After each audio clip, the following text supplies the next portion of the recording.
Você já ouviu falar sobre a Política Nacional de Atenção à Saúde dos Povos Indígenas? Mas antes de falar sobre essa política, vamos entender um pouco da história dos povos indígenas aqui no Brasil. Os povos indígenas aqui no Brasil habitam há milhares de anos, desenvolvendo culturas ricas e diversas. Com a chegada dos europeus, os indígenas sofreram diversas invasões, doenças e deslocamentos forçados.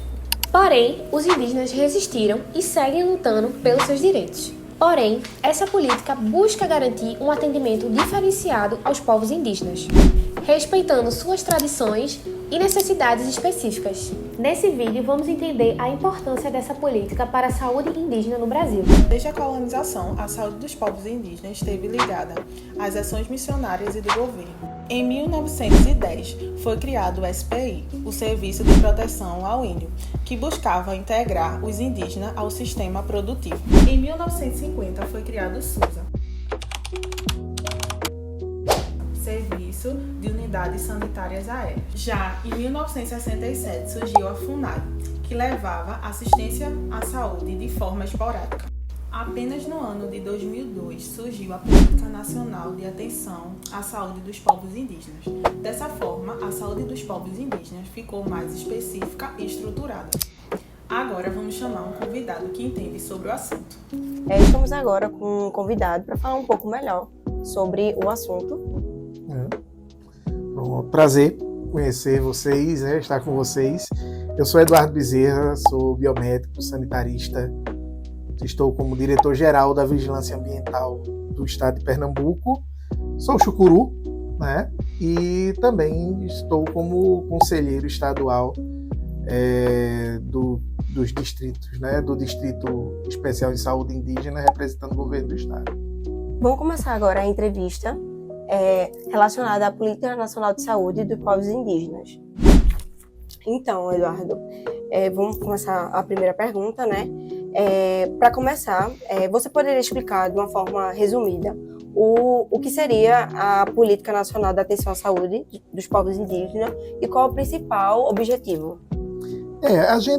Quando a gente fala dos povos indígenas, a gente está falando dos povos originários do Brasil, aqueles que são donos da terra do Brasil e que, por suas condições, pela forma como ele se coloca nessa terra, eles têm necessidades de saúde diferentes. E o Sistema Único de Saúde ele é assim.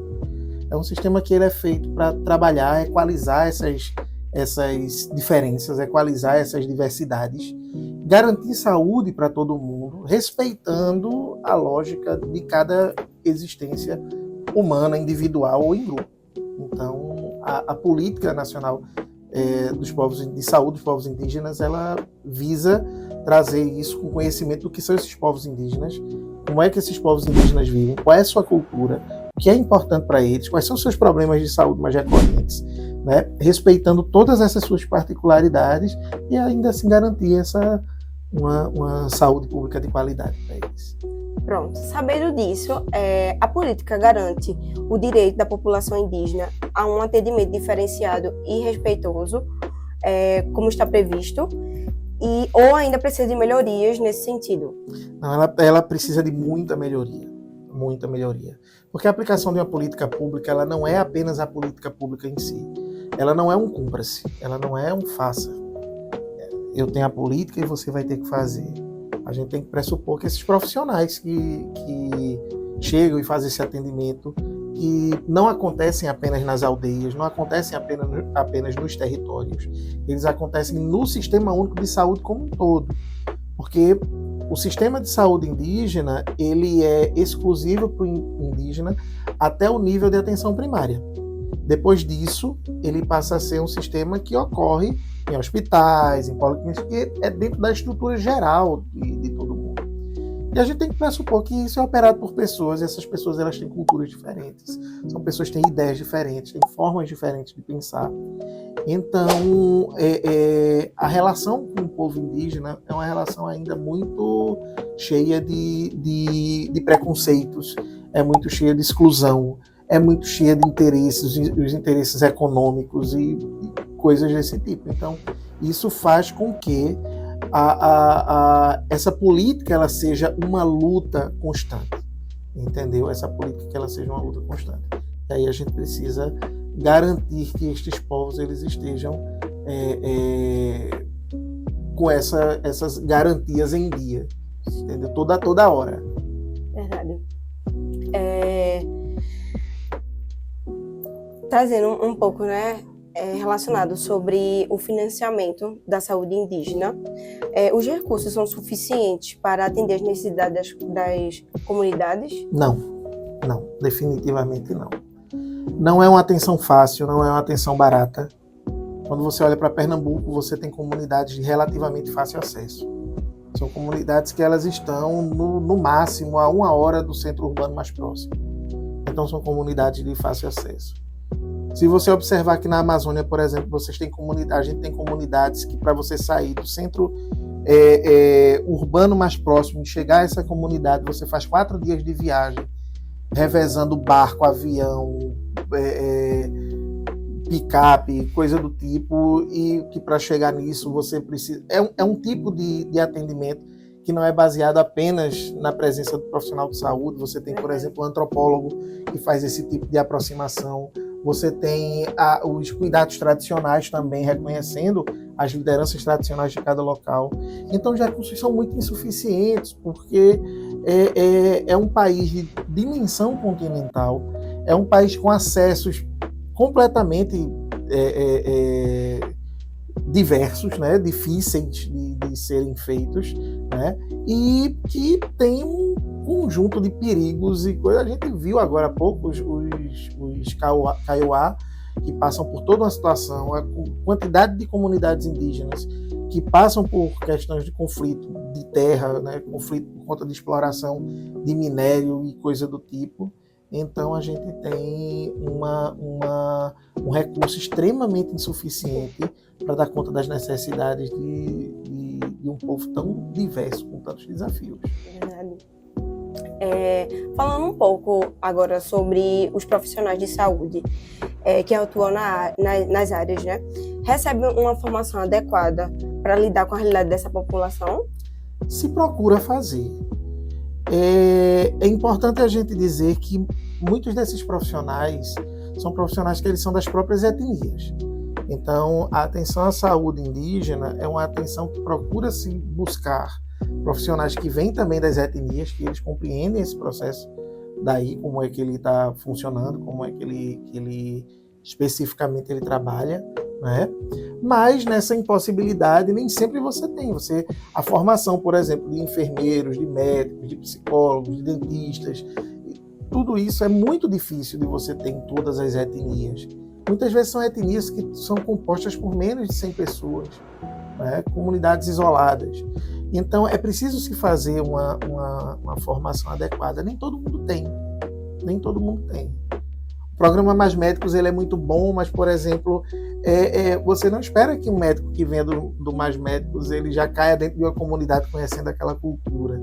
Então você depende muito também do bom senso da pessoa de chegar lá e dizer o seguinte: eu sou aprendiz aqui, né? Eu sou aprendiz, eu estou trabalhando com uma comunidade que não é a minha, normalmente. E está aberto a aprender. Isso, ele precisa estar aberto a aprender, ele precisa estar aberto a ver o que acontece dentro dessa comunidade.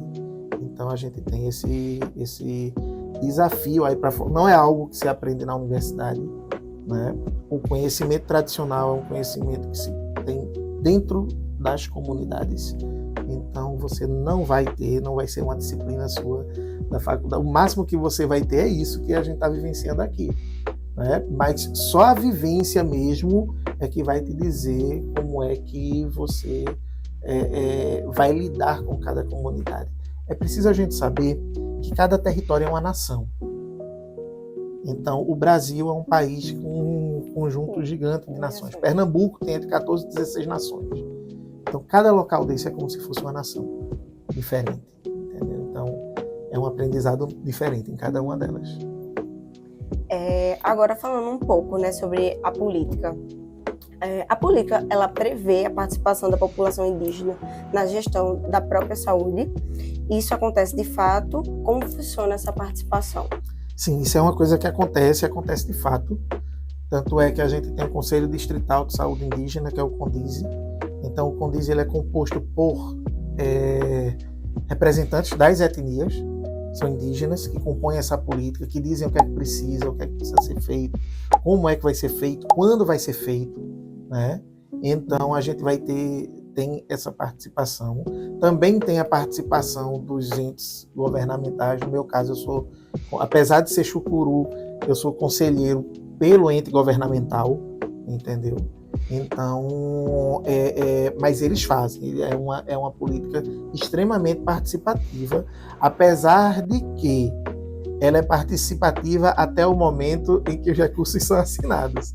A partir desse momento que o recurso é assinado, a influência desses grupos cai muito, porque aí passa a ser uma questão de uma política maior, onde aí o indígena está em desvantagem. Certo. Vamos falar um pouco agora de desafios, né? Quais são os maiores desafios para garantir essa política e que ela continue sendo implementada e melhorada? O primeiro grande desafio, na realidade, é uma grande qualidade, que é a diversidade. Nós temos populações indígenas aldeadas, não aldeadas, populações indígenas com contato com uma civilização ocidental, né? Isso que a gente chama de civilização ocidental, mas os indígenas eles são parte de uma civilização ampla, né? Parte da humanidade, uma civilização ampla. Então, indígenas que não têm contato com a gente.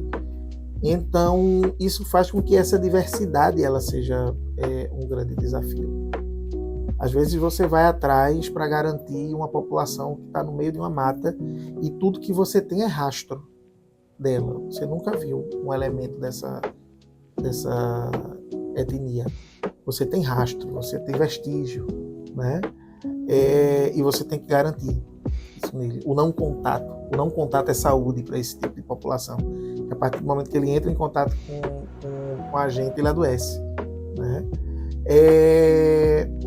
O desafio do financiamento é um desafio enorme a ser superado, porque o financiamento público ele é uma arena de discussão, então você tem que ter nessa arena elementos fortes para garantir que aquilo que você precisa seja contemplado. Então, se você não tem esses elementos tão fortes dentro dessa arena, fica muito complicado. A gente tem a questão do preconceito, né? Então, são populações marginalizadas, são populações que têm em seu território coisas que a economia do homem urbano quer, entendeu? E ataca esse indígena para isso. Então, dentro de esferas políticas, dentro de esferas de de esferas de poder, o indígena sempre está em desvantagem, né? Então, são desafios dessa ordem, né? De existir numa terra que é sua, ser reconhecido como digno de uma terra que é sua, e, ao mesmo tempo, ter acesso a todo o direito que você deveria ter. Muito obrigada, Eduardo. Agora, falando um pouco sobre a sua experiência, a população indígena se sente bem acolhida por essa política? Há um respeito real às tradições e medicina indígena? Veja, eu acho que isso vai depender de cada conjunto, não é? E existem momentos, né? Eu acho que a gente está passando por um momento um pouco mais delicado, que é um momento agora de se rever algumas coisas, algumas prioridades e algumas situações que acontecem na política de saúde indígena, algumas estruturas com a implementação de programas novos e coisas desse tipo.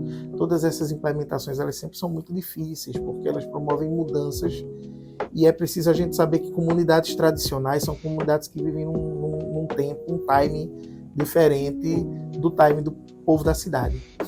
Então essas coisas elas não são compreendidas tão instantaneamente, até porque elas nem precisam ser compreendidas, porque elas não são para ser aceitas, elas são para serem discutidas e elas são para serem ajustadas conforme a necessidade das etnias, né? do povo indígena como um todo. Mas o fato de você ter uma política, o fato de você ter uma organização, O fato de você ter uma situação que você sabe para onde vai um recurso, de que você sabe que você vai estabelecer esse tipo de prioridade para a sua comunidade, isso faz com que você se sinta um pouco mais protegido que outros grupos são.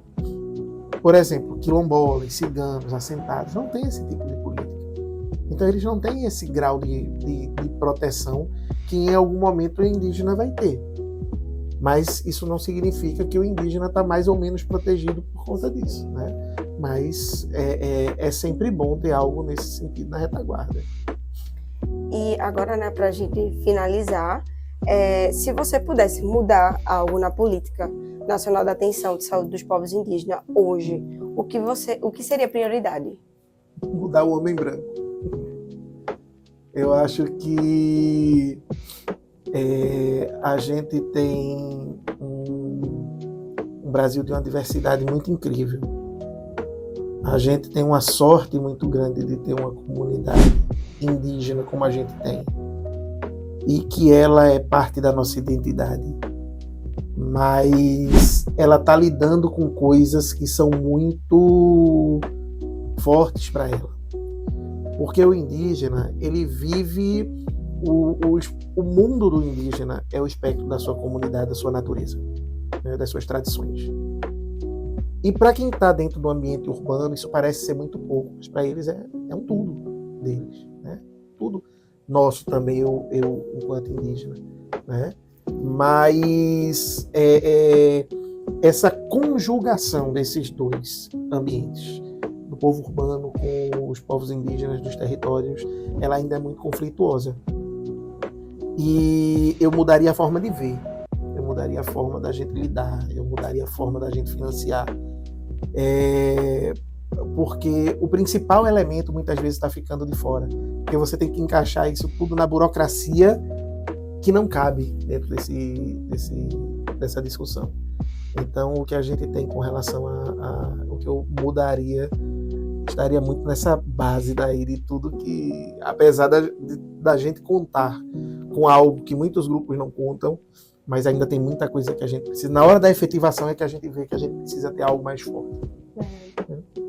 E eu queria agradecer, primeiramente, Eduardo, pela disponibilidade e por estar aqui com a gente. E é isso, gente. Foi uma experiência incrível de estar participando desse trabalho com essa temática e, principalmente, estar com uma pessoa que, assim, pode falar melhor em relação aos indígenas, com propriedade, por ser indígena. Então, assim, muita gratidão, essa é a palavra, por todo esse conhecimento pra gente.